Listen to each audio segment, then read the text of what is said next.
អោខែមរាអើយ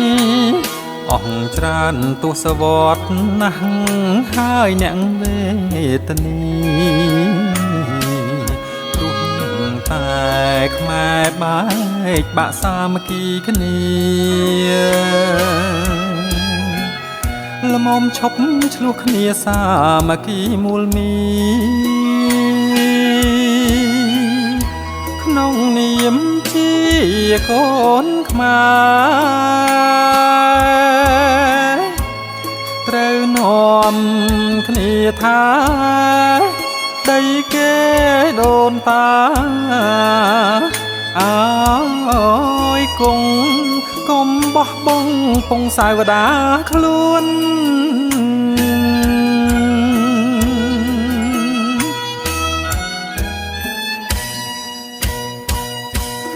ជាតិខ្មែរទូ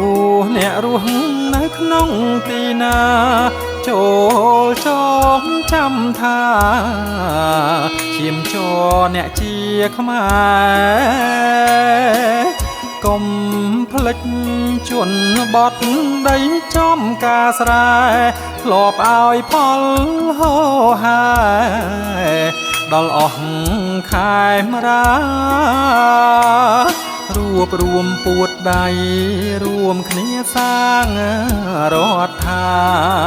ជួយខ្មែរផងគ្នាដោយចិត្ត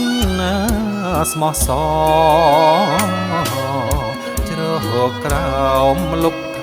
ម៌នៃព្រះសាសនា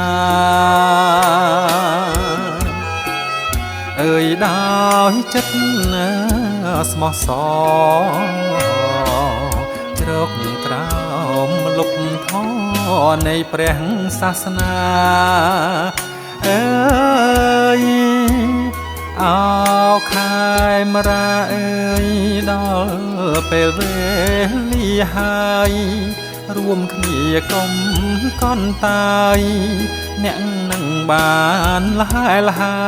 យខែមរាអើយខែមរាអើយ